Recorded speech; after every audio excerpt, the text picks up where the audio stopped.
All right, good morning, boys. What's up? Forgive me for my rough hair. Literally woke up 10 minutes ago, but made 2,100 plus 1,500. What is that? Let's do quick math. 2,100 plus 1,500. $3,600 trading the Nasdaq. Small day. That's just there's no volatility, and I also lowered my contract sizing a lot. Realize there's consistency rules on both Tradify and Lucid. I'm not funded with Alpha or TopStep right now. I'm trading evals on both. Made like 500 on both firms. So honestly, not bad at all. I'm really happy with that. I have my evals halfway passed on both Alpha and TopStep. So should be finishing the week with those accounts passed and should be funded with 4 firms by the end of the week. But let's get into today's recap, right? 300 across 5 accounts here, 700 across 3 accounts there. Right here was my bias coming into market open. I was obviously bullish. I was open as shorts. At first, honestly, we were in this 4-hour gap, and the 15-minute, we were respecting this 15-minute gap pre-market. Right, I woke up like at 9. I peeped this, and I was like, okay, we could be looking for shorts. I went back to sleep, woke up at 9:20, and I saw we inverse that 15-minute gap. I am no longer open as shorts, even though ES is. This is disgusting. Like, I don't know what price is doing. ES is dumping, Nasdaq is pumping. But what I did see was an S&T at this high at 927. I wanted price to retrace into some sort of gap. I wasn't just gonna long off market open. We had this retrace up here. This is not enough for me to long. I do want to see price retrace since we have an S&T at the high, and that's what we did. We pulled back into both a 5 and 15-minute. Look here, 15-minute bullish FEG. Off that 15-minute bullish FEG, we inverse the only bearish gaps in this leg. Right there, even if this didn't inverse, I would still entered long. I didn't even want it to inverse. I just wanted a displacement out of that 15-minute gap, right? Open, low, high, close at 9:30, targeting London highs. London highs. We did have an SMT at London highs, not at market open, but actually pre-market. We took out at 7 a.m. We took out London highs on ES. So these highs swept London. You had a bearish SMT here. I didn't really mind that. I was still open for longs. And that is why I took longs at 9:30, targeting London highs. Like I said before, trade is based off a 15-minute tap and 1-minute IFEG to a clear draw on liquidity. Now, besides that, on the 1 hour, or sorry, on the hourly chart, we do have an order block. Holding price up, and I guess a rejection wick. If you guys use rejection wicks, I don't use them. But we respected this rejection block right here. Respected this order block as well. Right, which actually respected this order block. So we kind of consolidated in and out of demand zones or order blocks, whatever you guys want to call them.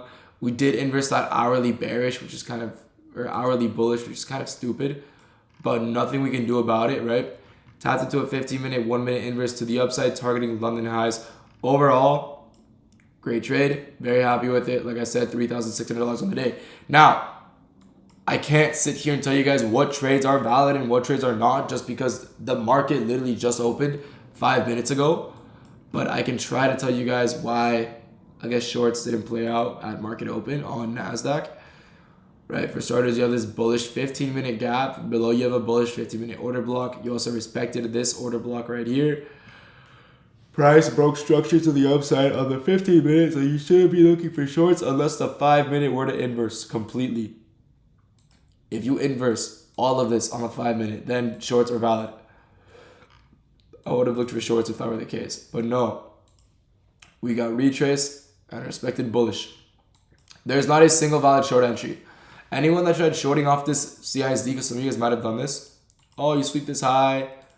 Close below the low. Oh, it's a 1-minute bearish CISD inside of a SMT at London highs, inside of a 4-hour bearish gap. In my opinion, I'm completely disregarding this 4-hour gap. Why am I disregarding this 4-hour gap? I believe it was only put in place to fill the new week opening gap. If you look at the 1-minute, right, we filled the price imbalance that we created, new wick opening gap, filled it to the tick, and then immediately saw reaction and pushed higher. right? So if price does want to push lower and I guess fill it more, by all means do so. But that's why I was bullish. We filled NWOG, and I believe price only wants to push higher from here.